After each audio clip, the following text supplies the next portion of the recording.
ഇത് കാണുമ്പോൾ നിങ്ങൾക്ക് എന്താ തോന്നുന്നത്? നമ്മുടെ ലിവർ റോസ്റ്റ് പോലെ ഇല്ലേ? പക്ഷെ അതൊന്നും അല്ല കേട്ടാ. ചെറുപയർ കൊണ്ടുള്ളൊരു റെസിപ്പിയാണ്. പിന്നെ ഇത് ഞാൻ ഇൻസ്റ്റയിൽ കണ്ട റെസിപ്പിയാണ്. ചിലപ്പോൾ നിങ്ങളെല്ലാം ഇത് കണ്ടിട്ടുണ്ടാവും. കാണാത്തവർക്ക് വേണ്ടിയിട്ടൊന്ന് ഉണ്ടാക്കിയെടുത്തതാണ്.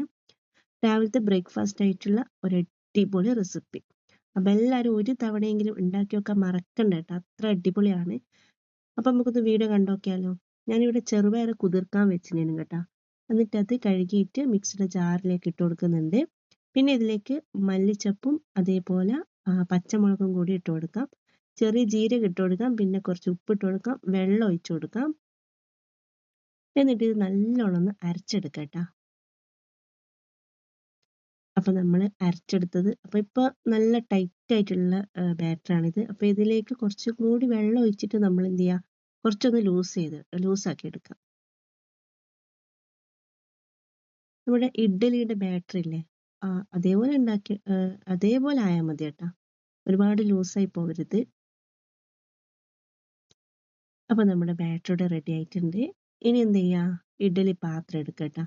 ഇഡ്ഡലി പാത്രം എടുത്തിട്ട് അതിലേക്ക് കുറച്ച് വെളിച്ചെണ്ണ ഒഴിച്ചു കൊടുക്കാം. എന്നിട്ട് നമ്മുടെ ബാറ്റർ അതിലേക്ക് ഒഴിച്ചു കൊടുക്കാം. അപ്പം നല്ല അടിപൊളിയായിട്ടുള്ള ഇഡ്ഡലിയും കൂടിയാണ് കേട്ടോ ഇത്. ഇങ്ങനെ തന്നെ കഴിക്കാൻ, കുറച്ച് ചട്നിയും കൂടി ഉണ്ടെങ്കിൽ അങ്ങനെയും കഴിക്കാം കേട്ടോ. അപ്പം എല്ലാം ഒഴിച്ചു കൊടുത്തിട്ടുണ്ട്.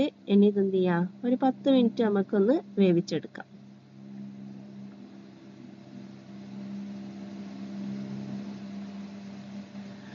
അപ്പം നമ്മളുടെ ഇഡ്ഡലി ഇവിടെ വെന്ത് കിട്ടിയിട്ടുണ്ട്.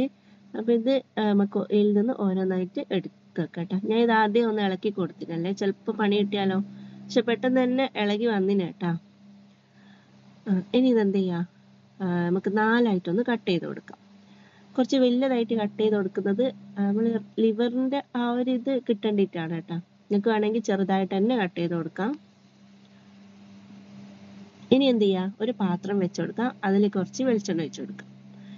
എന്നിട്ട് ഇതിലേക്ക് വെളുത്തുള്ളി ചതച്ചത് ഇട്ട് കൊടുക്കാം. പിന്നെ ഇട്ട് കൊടുക്കുന്നത് പച്ചമുളക് ഇട്ട് കൊടുക്കാം. ഇനി ചെറുതായിട്ട് മുറിച്ച സവാളയും കൂടി ഇട്ട് കൊടുക്കാം.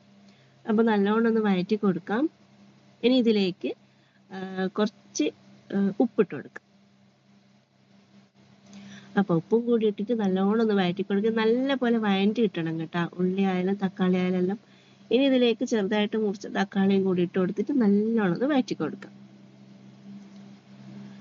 അപ്പം ഇനി ഇതിലേക്ക് പൊടികൾ ഇട്ട് കൊടുക്കാം. കുറച്ച് മഞ്ഞൾപ്പൊടി, മുളക് പൊടി, മല്ലിപ്പൊടി, പിന്നെ കുറച്ച് മസാലപ്പൊടിയും കൂടി ഇട്ട് കൊടുക്കാം. എന്നിട്ട് നല്ല പോലെ ഒന്ന് വഴറ്റി കൊടുക്കാം. പച്ചമണം മാറുന്നത് വരെ ഒന്ന് വഴറ്റി കൊടുക്കാം. നിങ്ങൾക്ക് വേണമെങ്കിൽ ഇതിൽ കുരുമുളകിൻ്റെ പൊടി ഇട്ട് കൊടുക്കാം കേട്ടോ. എൻ്റെ അടുത്ത് ഇല്ലാത്തതുകൊണ്ട് ഇട്ടിട്ടില്ല. എന്നിട്ട് നല്ലോണം ഒന്ന് വഴറ്റി കൊടുക്കാം. വഴറ്റി കഴിഞ്ഞാൽ ഇതിലേക്ക് വെള്ളം ഒഴിച്ചു കൊടുക്കാം. ഒരുപാട് വെള്ളം ഒഴിക്കേണ്ട, കുറച്ചൊന്ന് വെള്ളം ഒഴിച്ചു കൊടുക്കാം. എന്നിട്ടൊന്ന് തിളച്ച് കഴിഞ്ഞാൽ നമ്മുടെ ഇഡ്ഡലി ഇതിലേക്ക് ഇട്ട് കൊടുക്കാം. എന്നിട്ട് നല്ലോണം ഒന്ന് മിക്സ് ചെയ്ത് കൊടുക്കാം. ഇനി ഇതിൻ്റെ മുകളിലേക്കായിട്ട് കുറച്ച് മല്ലിച്ചപ്പും കൂടി ഇട്ട് കൊടുത്തു കഴിഞ്ഞാൽ അടിപൊളിയായിട്ടുള്ള ബ്രേക്ക്ഫാസ്റ്റ് ഇവിടെ റെഡി ആയിട്ടുണ്ട്. അപ്പോൾ ഉണ്ടാക്കി വെക്കാൻ മറക്കണ്ട കേട്ടോ. Okay, thank you.